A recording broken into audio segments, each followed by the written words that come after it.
Kimberly. Hi, everyone. Let me just share my screen.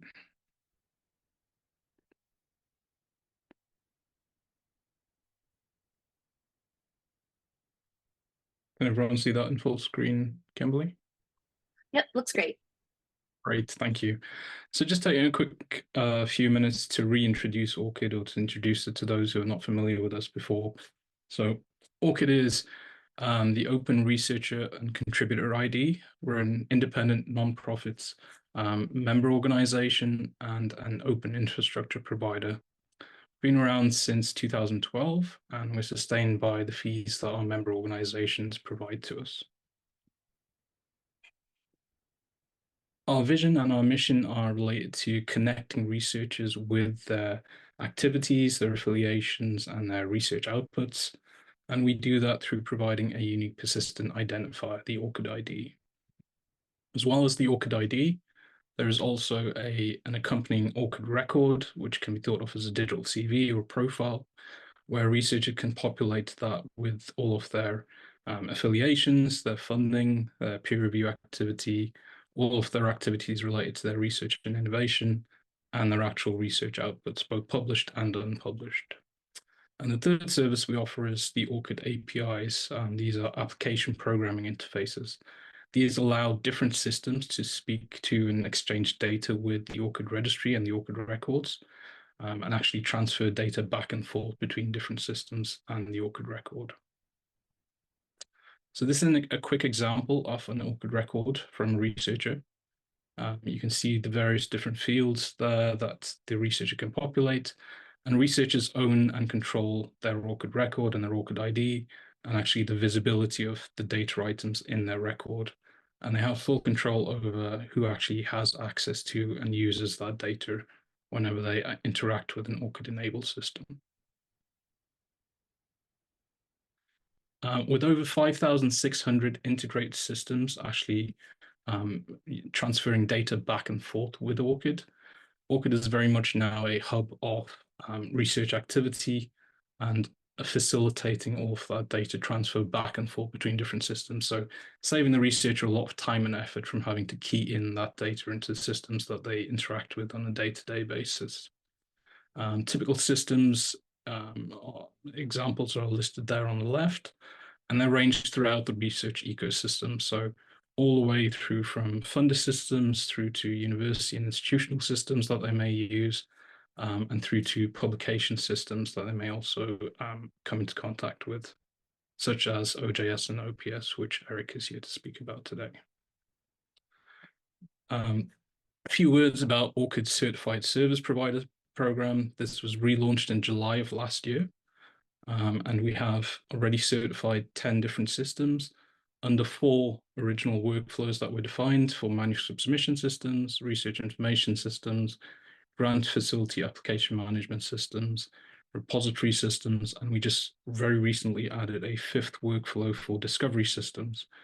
And the ORCID Certified Service Provider Program is a free service that ORCID offers to member organizations to actually certify that a particular system and a integration built by a vendor or service provider is following ORCID best practices, and best practices defined by the ORCID community in terms of what they expect a system to do.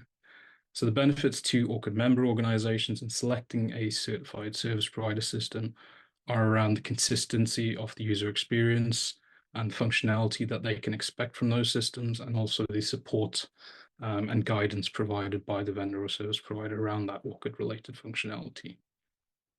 So for today's talk, the relevant workflow that we're focused on is the certification criteria for manuscript submission systems, which the OPS and OJS systems from Public Knowledge Project have been certified under. And I'll now hand over to Eric to speak a bit more about those systems and how they were certified under this workflow. Thank you.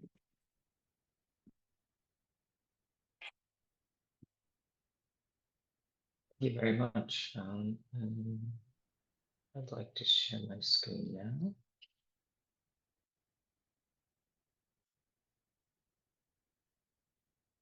There we go.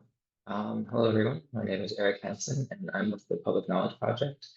And today in the Enabling Value webinar, I'd like to give a little bit of a showcase for our ORCID integrations with OJS and OPS. And I tried my very hardest not to throw around too many different three-letter acronyms, so I'll make sure to thoroughly explain all of the ones I'm using. But in this line of work, it tends to be unavoidable. But to begin with, give you just a brief overview of what I'm going to talk about today. So we'll start with just an introduction to what Public Knowledge Project, or PKP, is, along with OJS and OPS, an overview of our integrations with ORCID and the functionality it provides, and then the majority of the time will be spent doing a demonstration of what this functionality looks like, both in OJS and in OPS. And finally, I'll leave time for some questions. Start with, thought I would give a brief overview of who I am. My name is Eric Hansen. I am located in Vancouver, Canada, and I'm a system developer at PKP, and I've been there since 2019. My background from an academic point of view is I have a Master's of Library and Information Studies from the University of British Columbia, as well as a Master of Publishing from Simon Fraser University. So my background in this is coming from a publishing and libraries perspective, and I came about the programming and developer side off the side of my desk, so to speak. And I thought I would just give a brief view of why I'm interested in all of this and why I'm drawn to this. So through my library studies and work in publishing and libraries, I've been really drawn to open access and open science. And so my goal in working with some of these things is to really help further these goals.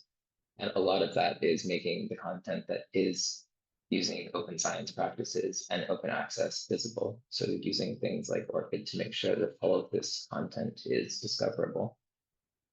So just a brief moment about Public Knowledge Project. It was established in 1998 by Dr. John Walensky, and we're a research and development project that creates and supports open infrastructure to improve the quality, reach, and diversity of scholarly publishing. We develop open source software for scholarly publishing, including what I'll be talking about today, open journal systems, which is for journals, open monograph press, which is for books and monographs, and open preprint systems, which is for preprints. So to give a bit of context before I dive right into the user interface, what is OJS? This is Open Journal Systems. It's the world's most widely used open source journal publishing software platform, and it's available in over 50 languages. And we're quite proud of this number. As of our latest data from 2022, more than 44,000 active journals were using OJS. And we have this data available, so if you're ever interested in which journal, or not which journals, but where journals are being used with OJS, we have country level data about that. So that's really interesting to look at if you're ever curious. So a bit about the overall use of what OJS is. So it's used to manage and facilitate all aspects of the scholarly publishing workflow. And this includes the submission process, which allows authors to submit to journals through a configurable step-by-step submission wizard.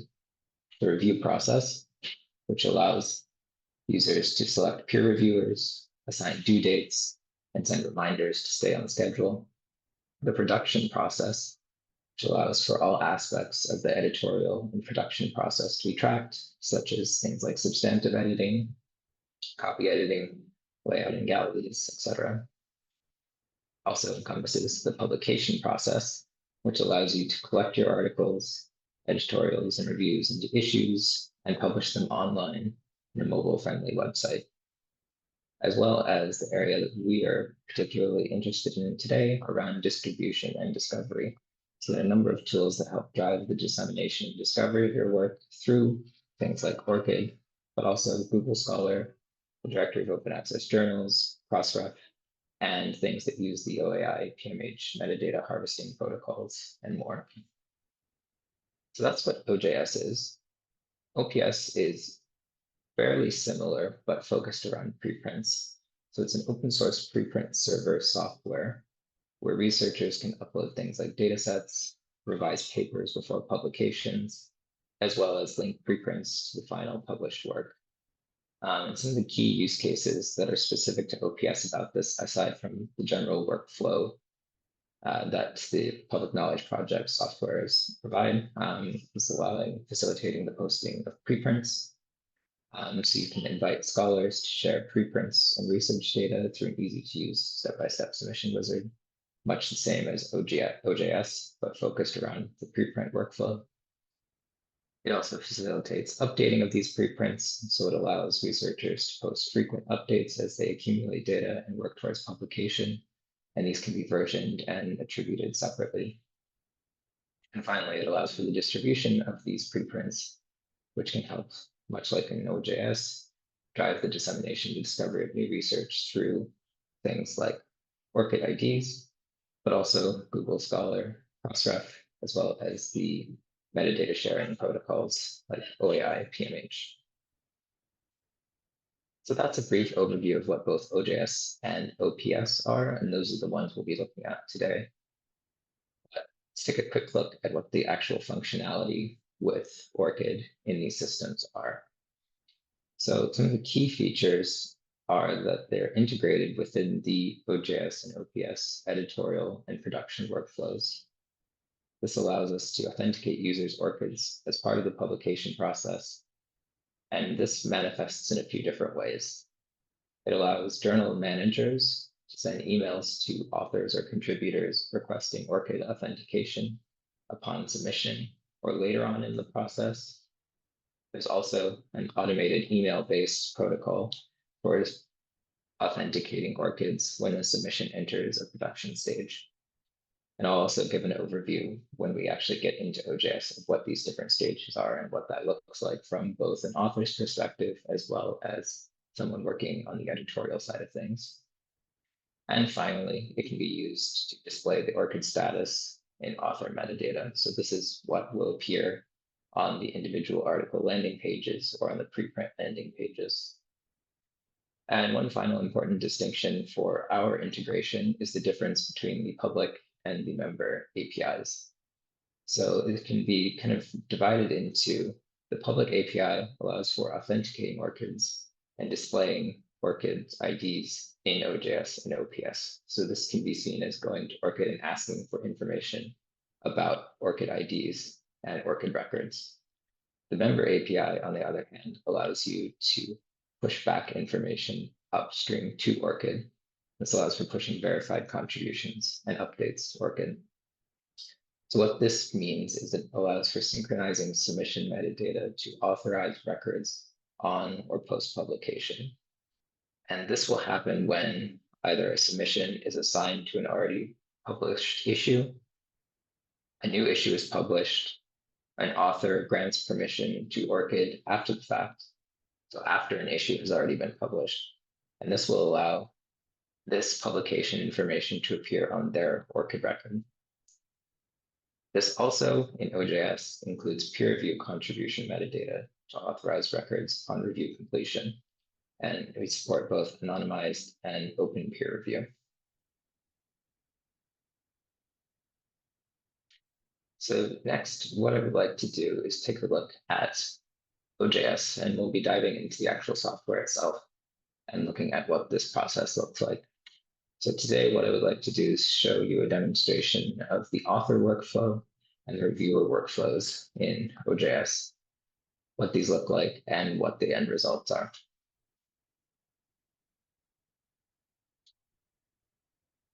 So here we have what is the landing page of an OJS journal. This is what you would see when you would first visit a journal with the default theme, and it has the current issue on display by default. When you arrive, it's much like any other journal website. You can visit the individual articles. That's things like the title, author information, abstract. If there is full text available in HTML, that will appear here as well as being able to access any galleys like a PDF. So when we're talking about OJS, we generally divide things into the user-facing front end, which is this, as well as the editorial backend. Now I will log into the editorial backend, show you what the ORCID setup looks like from the editorial perspective. Then we'll go through as an author, create a submission, and link our ORCID to that submission so it will appear alongside the author name here, as well as appear in our ORCID record. We'll start by logging in. And this is what you see when you log in to OJS as either an editor, a journal manager, or some other privileged role like that. Front page has the submissions, which can list all of the different submissions that you have access to or are important. If I had any assigned to me directly, they would appear here. But as the journal manager, I'm also able to see all of the things that are currently in process. So this includes things like the authors, the title, but also what stage of the submission process it is in, whether it's in submission, review, copy editing, production, and then finally, once it's moved through all of those and has either been published or declined, it will appear under archives and be labeled as such. So much of the additional functionality in OJS is done through plugins, and these can be compared to or are somewhat similar to WordPress plugins if you are familiar with those. So those can be found on your website in plugins. We do have a plugin gallery that has a number of community maintained plugins as well as official plugins, but the ORCID plugin is shipped directly within OJS and OPS. It's a generic plugin, so come down to the generic plugin section. And then we will enable the ORCID profile plugin. Before we start using it though, we need to ensure that all of the settings are as we would like them. And there are a number of settings here that you'll need to set up before the plugin can be used.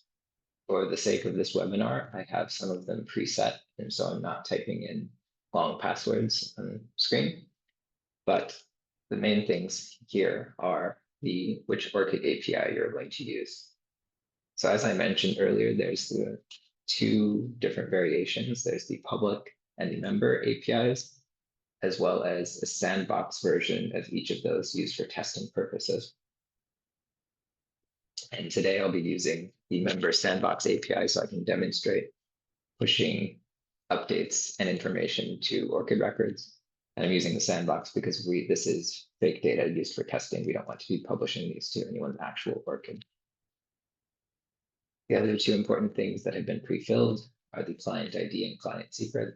This is what you get in order to actually interact with the ORCID API. And finally, relevant for the OJS portion, in order to submit review information data, we need to include both the country and the city that the journal is located in, and I've also pre-filled this in. Final option that's relevant is we have the email settings. It's possible to send requests to authors or contributors requesting ORCID authorization when an article is accepted. In other words, when it's sent to copy editing. We'll click this on for this because this is one of the features that I'd like to demonstrate now. And the final setting is the ORCID request log. This will add in any errors, log out any errors, as well as possible to log out all information related to the ORCID functionality. This is mostly relevant for people who are working on developing the plugin. And so that's not something you need to worry about unless you're experiencing errors. Great, now we have all of those settings the way we'd like them. Move on, see that it's enabled, great. Now what I'd like to do is I will log out as the journal manager, and now I will log in as an author.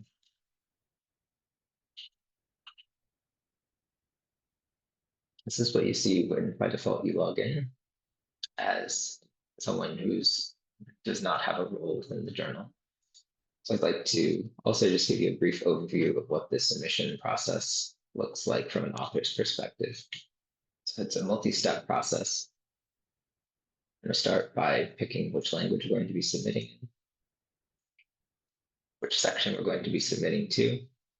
If there are any policies for that section, say articles versus book reviews, that would be listed here as well.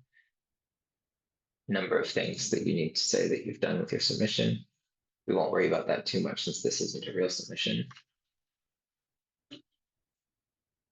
And some comments for the editor to read, as well as saying, yes, we'd be happy to be contacted about this and agreeing to have any data collected.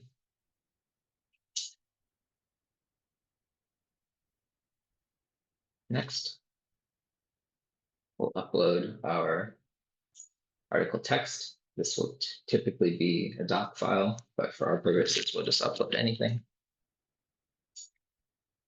Save and continue. And then this is where the author can put in their preliminary metadata information.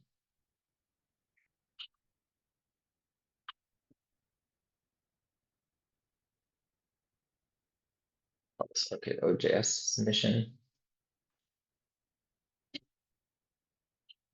Adds abstract text in. Now we're ready to fully submit our submission.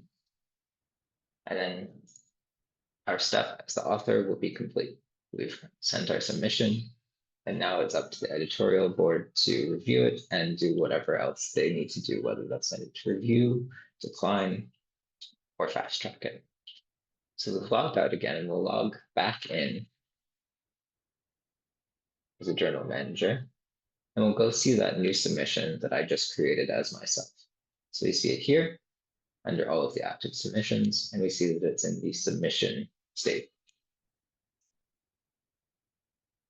View that here, and we'll see this is the kind of main place where most of the action happens within the OJS workflow. Have the workflow tab, and that includes each of the stages a submission will go through, including submission, review, copy editing, and production. So for the sake of this submission, we'll skip the review step because I want to show you the ORCID side of things. So go ahead and accept and skip the review.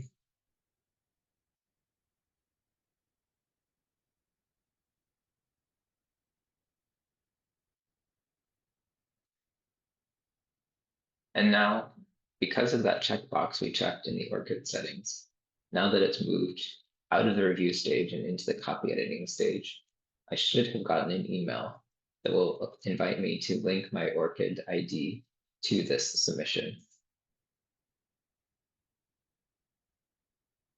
And we do have an email requesting ORCID record access. So I have been listed as an author on this manuscript, ORCID OJS submission. Allow us to add your ORCID ID to the submission and also to add the submission to your ORCID profile and publication. This text and what functionality it has will change depending on whether you're using the public API or the member API. Adding your ORCID ID to the submission is always available, and adding the submission to your ORCID profile and publication, that's limited to the member API. So let's go ahead and do that. Follow that link. We'll open up this ORCID login window.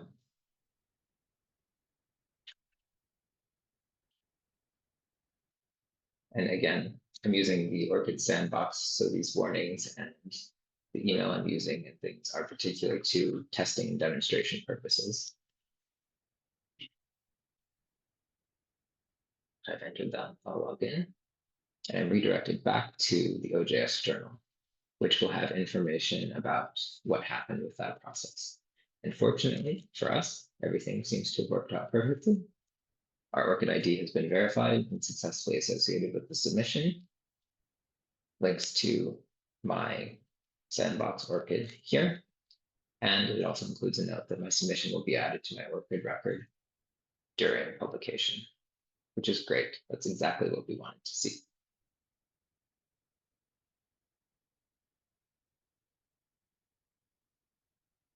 Now we will go back to the submission. I'll give you a brief look at the publication tab as well. So this is where you would add information that you'd think of being as part of the user-facing part of the submission. So things like the title, subtitle, abstract, as well as any metadata, keywords. If you're adding PDF galleys or other XML versions of galleys, that would go here too. But what we want to look at now is the contributors. So I want to go and look at the list of contributors. I see myself, Eric Hansen, right here. And now that I have linked, I followed that link in the email for ORCID.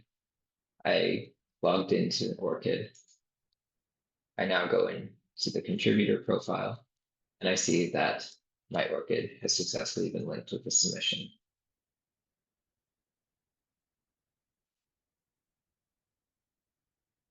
As final step, we will publish this and see what it looks like on the ORCID profile once that information has been pushed up. In a normal publishing workflow, you would assign it to a future issue. So we'll do that. It's now scheduled for publication. And just to give you another view on the OJS workflow, we'll now look at the Issues tab. Has both future and back issues. Right now, we're concerned about the future issue. Let's go ahead and look at this. It says it was published in 2015, which seems a little wrong considering it's 2024. So we'll just update that. And this is where you can add things like issue titles, issue description.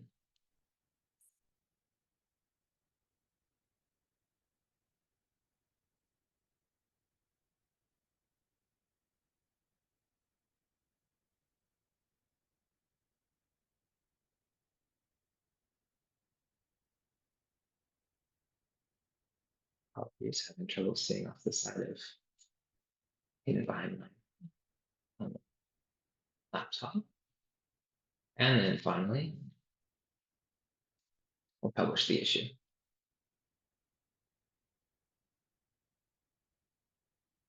And then as we saw here in the beginning, the front page will show the current issue. And we see this single article, the ORCID OJS submission. And when we go to the landing page, we see me as the author, my affiliation, as well as my ORCID link. And this is what will appear for every author that has their ORCID linked to this submission. We follow that, and we can scroll down and see now I have this ORCID OJS submission included in my ORCID record. It includes all of the type of information you might expect, URLs, ORCID, that it was added, abstract text, as well as the source of this. So when an integration like this is providing this information to the ORCID record, it will have information about which integration did this. And of course, this is my test integration. So it's saying Open Journal Systems, ORCID integration dev, but it will say the name of whatever the actual authenticating integration is when that time comes. Okay. Now I'll briefly show what the review workflow looks like and how that fits in with the ORCID integration.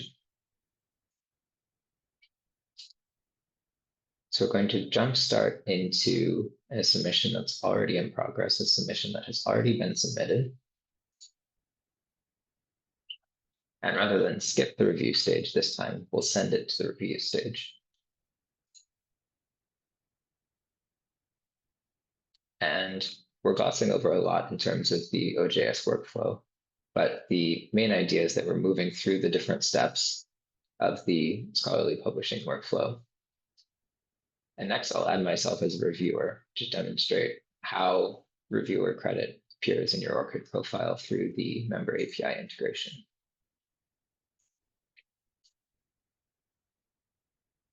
Select myself.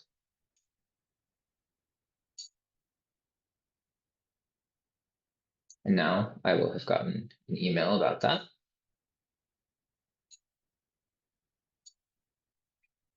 And won't go over this in full detail, but it's basically outlining that I have been suggested as a reviewer for this manuscript, invited to log into the journal, and I will be able to access that review on the journal. So we can do just that. Log out as the journal manager.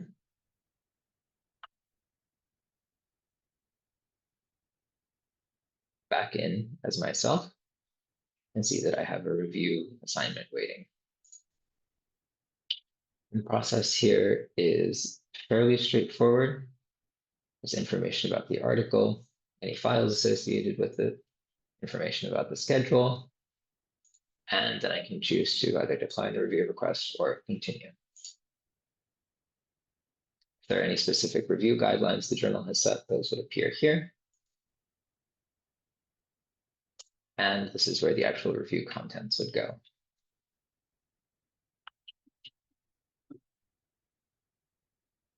Dummy comments in.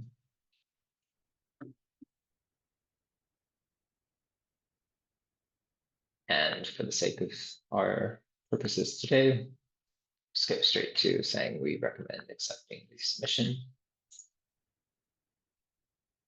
Yes, we do want to submit the review. Excellent. The review has been submitted.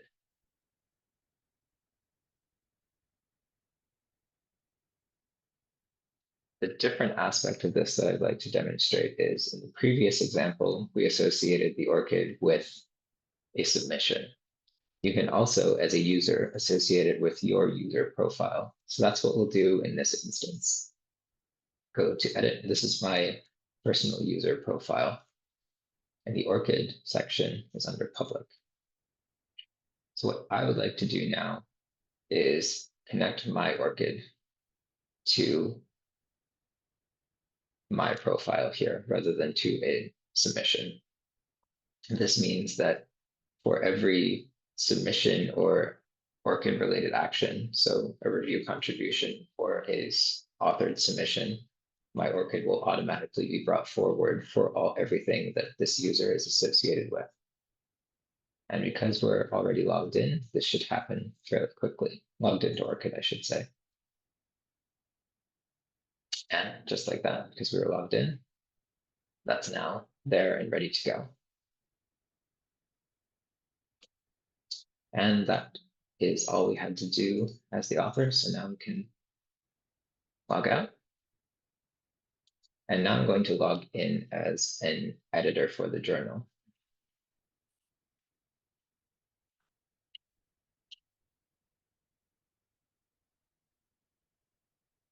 And I'm logging in as this person specifically because of the way the OJS workflow works. This is a little cumbersome or awkward looking as a demonstration, but in the normal course of the editorial process, you wouldn't be logged in as someone who wouldn't have permissions to do the things we're doing. So we find the submission that I was looking at. We see that new reviews have been submitted, the review that I just did. We see that the review has been submitted.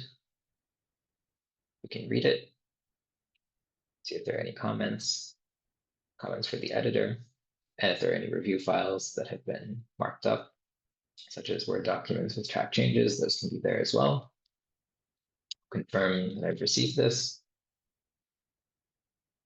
And then the final step is thanking the reviewer. And this is what triggers the contribution to ORCID. So this is saying the review process, as far as the reviewer goes, is now complete. And we can now attribute the credit for this review to them. So that's that. We can go back to the ORCID profile. And we now see there's one review for one publication. Right? We can now see that that review activity is now here. And contains information just that it's part of a source work ID and that this was the convening organization. So that is what the OJS ORCID functionality looks like. There are a few different ways that you can go about implementing each of these things. For example, there are different times and places where a user can provide the authorization for their ORCID, as I've demonstrated, but these are the kind of the core ways that this information is added.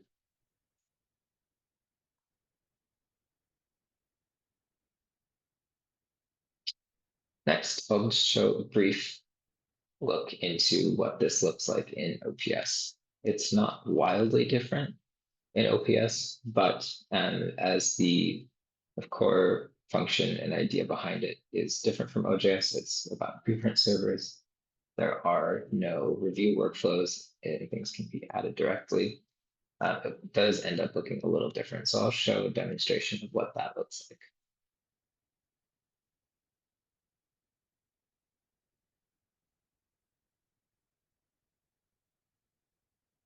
So this is the main landing page of the open preprint systems. It looks fairly similar to OJS, except things are not organized by issues. It's just individual preprints. Things can be organized around topic. And much as you might expect, preprints can be versioned. It includes all of the information you'd expect, the abstract, keywords, author information. If there is HTML full text, that would be here as well as links to the PDFs. So much the same as with OJS. We'll log in and we want to enable the ORCID plugin. It looks very similar to OJS. It's just limited to, you can conceptually think of it as only dealing with submissions, no issues. So much of the workflow is similar, but ever so slightly different. We'll find the generic plugin, the ORCID plugin. We'll enable it. And we'll make sure all of our settings are the way we'd like them. Again, I've pre-filled these settings in. So having the member sandbox, we have our client ID and client secret set. And because there are no reviews, the country and city of the convening organization are not important or not required information. So we're not asking about those. And this time we won't check this because we'll show a slightly different workflow as part of just showing all of the different, or as many of the different ways as possible. Okay. And then very similar to OJS, I'm going to log in as myself with an account I created earlier and create a submission.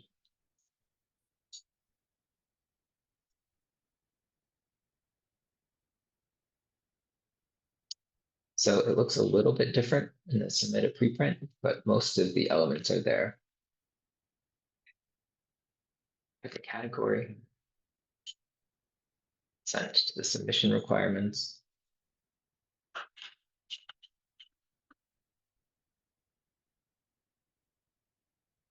Comments and agree to have the data collected according to the privacy statement. We'll continue. And this is one of the major places where it differs compared to OJS. We're adding in our PDF galleys directly rather than submitting a raw manuscript. So we can named it as a PDF, saying it's the preprint text, and uploading it. Move on and enter the metadata.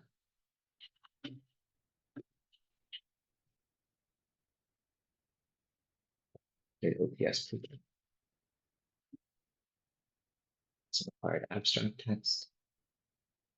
And save and continue. Do the final confirmation. Finish our submission. We've now sent it to the preprint server, and it would need to be reviewed by somewhat on the editorial side of things before it's published. So we see that this is here, and I'll show the other way that you can add in ORCIDs to individual submission records. So again, we'll go under Preprint, Contributors, find myself. And here we see where before we saw the ORCID that had already been added. See below its request, authenticated ORCID ID. So we'll go ahead and do that. So we see that it has not been authenticated. Please request authentication from the contributor.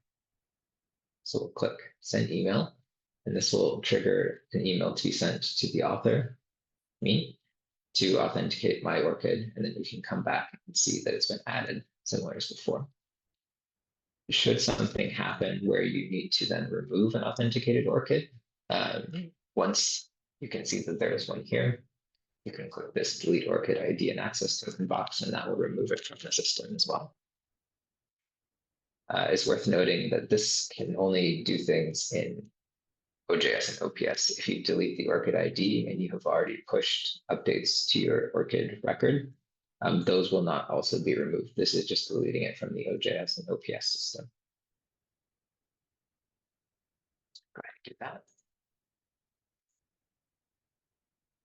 I have another email requesting ORCID record access. I've been listed as an author of the manuscript submission ORCID OPS preprint. I'll acknowledge preprint server. And again, must add your ORCID ID to the submission and add the submission to your ORCID profile on publication. Go through this process again.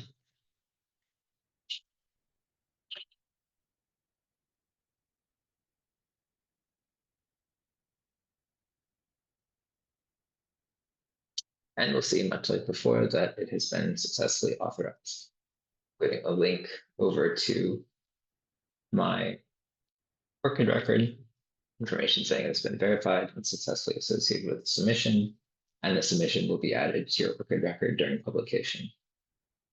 And fortunately, for the sake of this demonstration, all of this has gone smoothly, but if something had gone wrong in the process, if there was something misconfigured with the credentials for the ORCID integration, if there was something wrong on the OJS or OPS side of things, or if there's something incomplete about the user's information, that information would also be provided here, as well as next steps that the user or the editorial team can take to rectify that.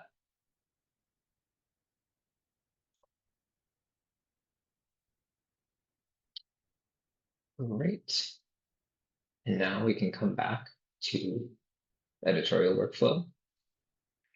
Back to that screen, and we once again see that the ORCID has now been integrated.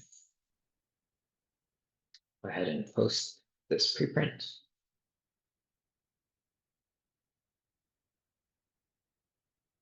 And finally, we'll view it in the user-facing front end. This is a pretty bare bones preprint, but we can see that it has all of the necessary bits. The title, link to the PDF galley, abstract, author information, including the ORCID badge, and a link to my ORCID. We follow it through. We can see that yes, indeed, the ORCID OPS preprint submission has been added to my ORCID profile.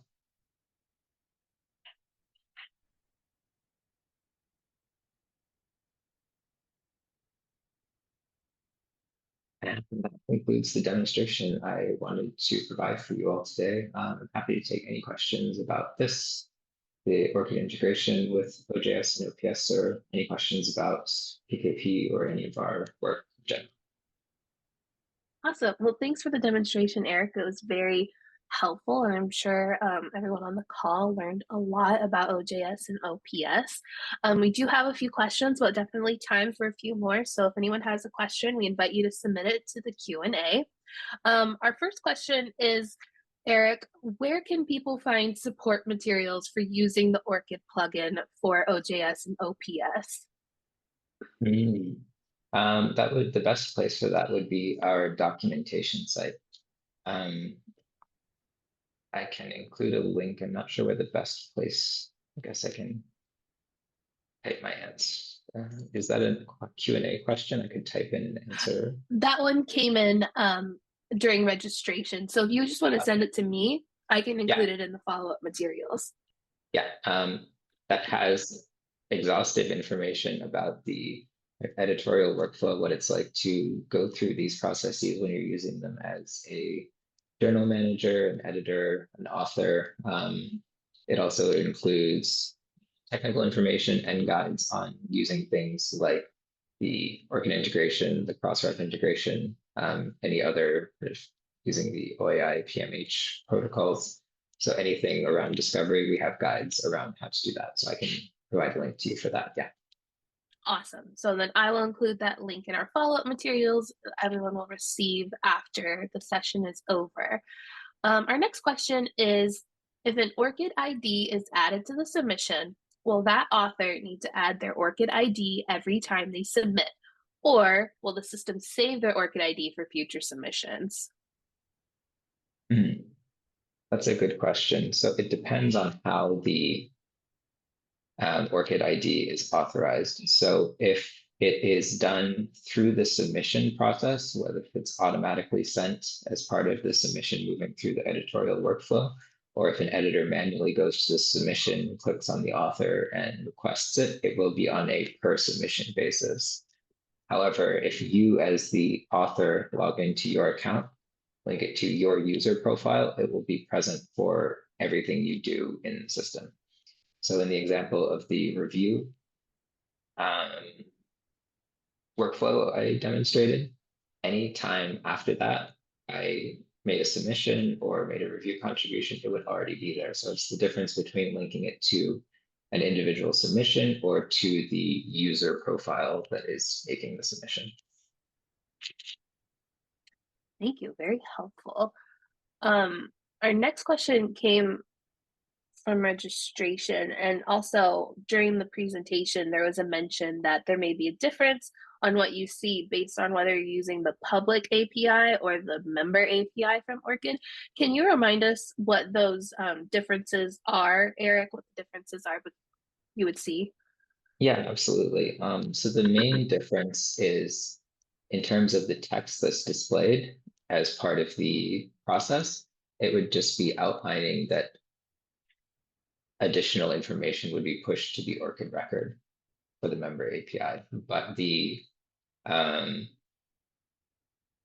simple explanation is the public API lets you read things from ORCID. So it will allow you to add things to OJS. So all of the functionality that is adding things to OJS or OPS are fine with the public API. The member API lets you write things back to ORCID. So anything that added information back to the ORCID record requires the member API. So it's a read-write access metaphor for that. Gotcha. And then Shavendra, in our poll, I noticed that about 36% of our poll respondents weren't sure which ORCID API they were using, whether it was the public or the member API. Can you help us figure out how we can learn which one we're using? I think Eric might be able to mention in terms of the configuration of the OGS or OPS setup. That would probably be the first port of call for the editor or the publisher to check.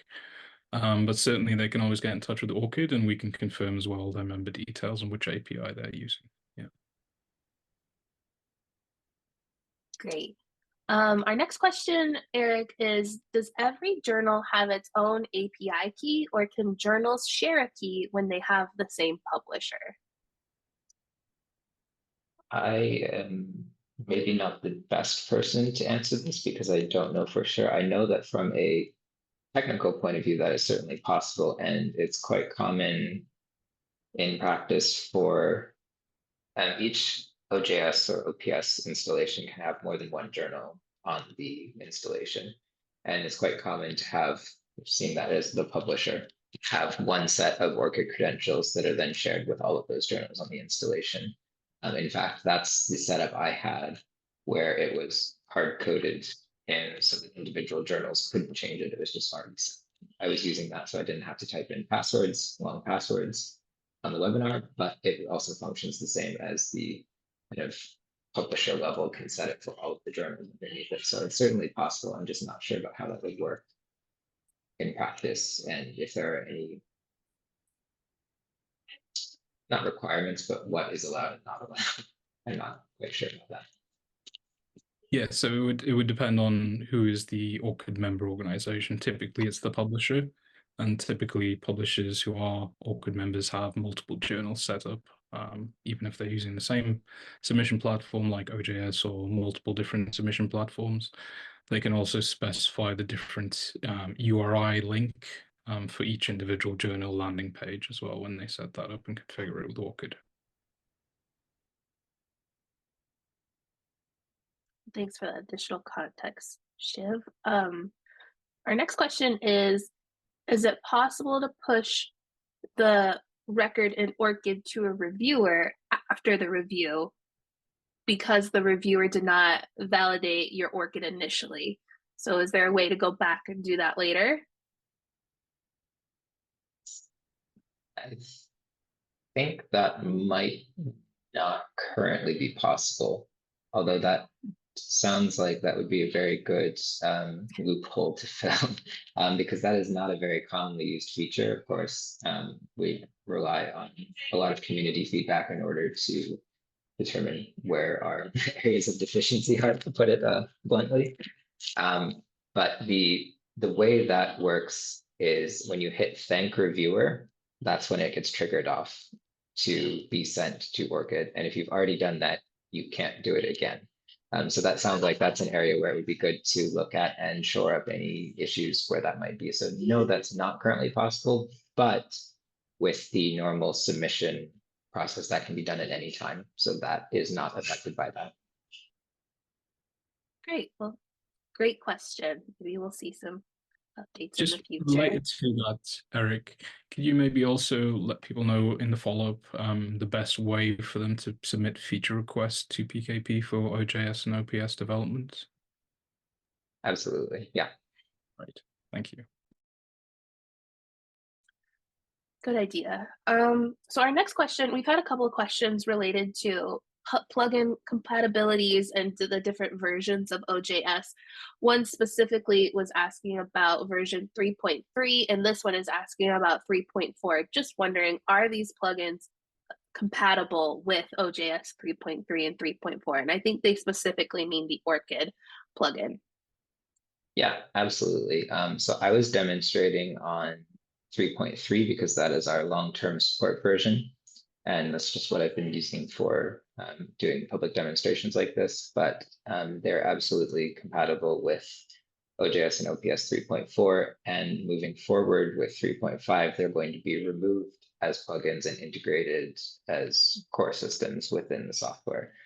So they've already kind of been like that because the plugins have been packaged up with the software, but they've still been kind of maintained separately. So moving forward, it will just be fully integrated into the software. But yes, it is compatible with 3.3, 3.4, and will be integrated in 3.5.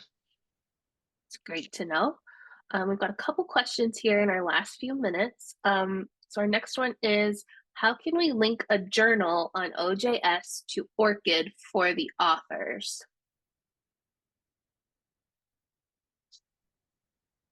I don't think I entirely understand the question. If the question asker could provide a little more context, link a journal on OJS to ORCID for the authors.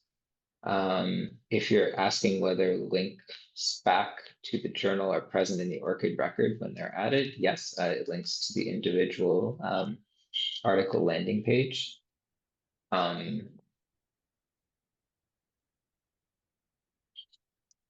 Yeah, I think I'm sorry, without more context, I don't think I can give a good answer to that question. Yeah. So if the requester is asking how can they set it up, I think it's to go through the plugin steps that Eric went through in the beginning of his presentation to configure the ORCID plugin if they're already an ORCID member. Otherwise, they can request ORCID membership if they want to use the ORCID member API to set that plugin up to use the member API integration. And we can include the link to the ORCID membership request page as well in our follow-up email. Absolutely. All right, our second to last question is, why is the review location settings required for sending reviewer information to ORCID? I don't have a terribly satisfying answer to that, other than that's what's required by the ORCID's submission process for that record. So when we submit that through the ORCID API, that is one of the required fields. Beyond that, I don't have a satisfying answer, sorry. No worries, I think that's good enough for now. And then our last question for today is, how can a reviewer's anonymity be guaranteed if his or her work appears in an ORCID, in their ORCID in the peer review section? So I don't know, Shiv, if you have context you want to give to this question, but also Eric, happy to hear from you. I can speak a little bit about that, and then Eric can jump in with additional context around OJS. But the peer review activity in the ORCID record, that is dependent on how it's been configured by the journal or the publisher. So in the vast majority of cases, it would support blind peer review. So it would only show that the researcher has conducted peer review for a particular journal, and the name of the journal and the dates they actually provided that service to the journal. But we do have other examples where publishers support open peer review, and they have much more granular detail in that activity to actually tie the reviewer, to the actual submission. But it is dependent on how that peer review is set up to be pushed to the ORCID record, and that's dependent on the integration and the publisher. Eric, I don't know if you want to add anything in the OJS context there. Yeah, that's exactly the case. And improving open peer review is something where there's a good deal of room for improvement.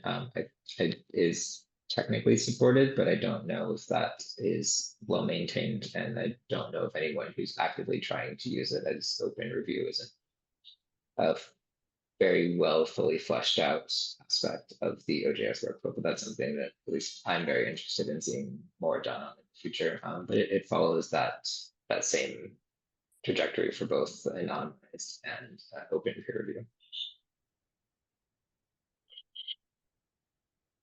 All right.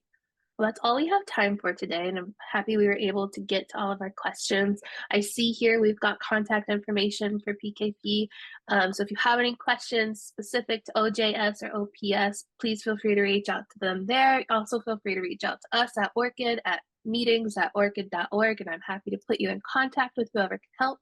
I'd like to thank Eric for joining us today for this wonderful demonstration of the two systems. Thanks to Shavindra for joining us for the Q&A, and also thanks to everybody for joining us, and we hope to see you at a future webinar. So thanks, everybody. Have a nice day. Thank you so much for having me. Thank you. Goodbye.